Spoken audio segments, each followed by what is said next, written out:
जब जीवन के बारे में सोचो तब ये सदैव याद रखना कि पछतावा अतीत बदल नहीं सकता और चिंता भविष्य को संवार नहीं सकती। एकाग्रता से किया गया परिश्रम ही वास्तविक चमत्कार करता है। एक विचार ही मनुष्य की प्यास अमर बेल की तरह बढ़ती है। वह एक जीवन से दूसरे जीवन की तरफ उसी तरह भागता है जैसे जंगल में एक बंदर फलों के लिए एक पेड़ से दूसरे पेड़ पर भागता रहता है। अगर आपको अच्छा साथी ना मिले तो अकेले चले, उस हाथी की तरह जो अकेले ही जंगल में घूमता है।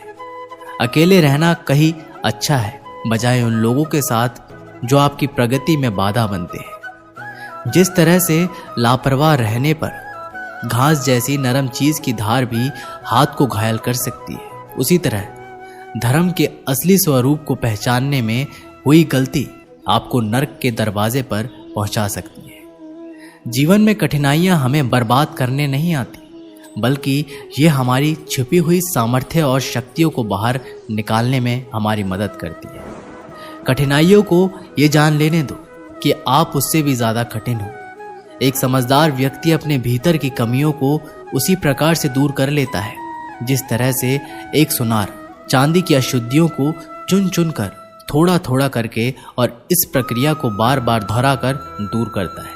समझदारी की बात तो सिर्फ दो ही लोग करते हैं, एक वो जिनकी उम्र अधिक है और एक वो जिसने कम उम्र में बहुत सी ठोकर खाई हो। जीवन की यात्रा में विश्वास आपको पोषण देता है।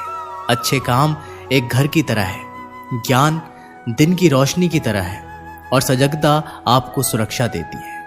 यदि मनुष्य शुद्ध जीवन जीता है तो कोई चीज उसे नष्ट नहीं कर सकती। जिस व्यक्ति के विचार मैले हैं, जो लापरवाह है और धोखे से भरा हुआ है, वो सफलता प्राप्त नहीं कर सकता। वह व्यक्ति जिसने खुद पर नियंत्रण हासिल कर लिया है, जो स्पष्ट है, सच्चा है, वही सफलता प्राप्त कर सकता है। कोशिश करें कि अच्छा बोलें, अच्छा सुने और अच्छा व्यवहार करें।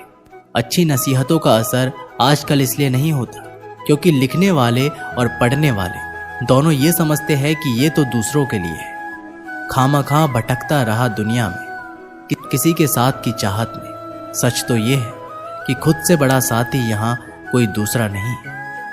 हौसलों के आगे कोई पर्दा नहीं होता, कड़ी परिश्रम का कोई विकल्प नहीं होता। दिल में हो जज्बा कुछ कर दिखाने का तो जलते दियों को भी आंधियों का डर नहीं होता। जो दिखता नहीं है वही बुनियाद होती है, वह चाहे ईश्वर हो, संस्कार हो या फिर विचार। धन को एकाग्रित करना सहज है, लेकिन संस्कार एकाग्रित करना कठिन है। धन को तो लूटा जा सकता है, लेकिन संस्कार समर्पण से ही आते हैं। हम सभी को अपने अपने क्षेत्रों में उसी समर्पण, उसी उत्साह और उसी संकल्प के साथ, उसी भावना के साथ काम करना होगा जो रणभूमि में एक योद्धा को प्रेरित और उत्साहित करती है। और ये सिर्फ बोलना नहीं है, बल्कि वास्तविकता में करके दिखाना है।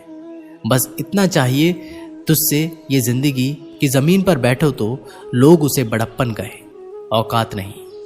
यदि हर सुबह नींद खुलते ही किसी लक्ष्य की ओर आप उत्साहित नहीं हैं, तो आप जी नहीं रहे, सिर्फ जीवन काट रहे हैं। छाता बारिश तो नहीं रोक सकता, किंतु बारिश में खड़े होने का साहस अवश्य देता है।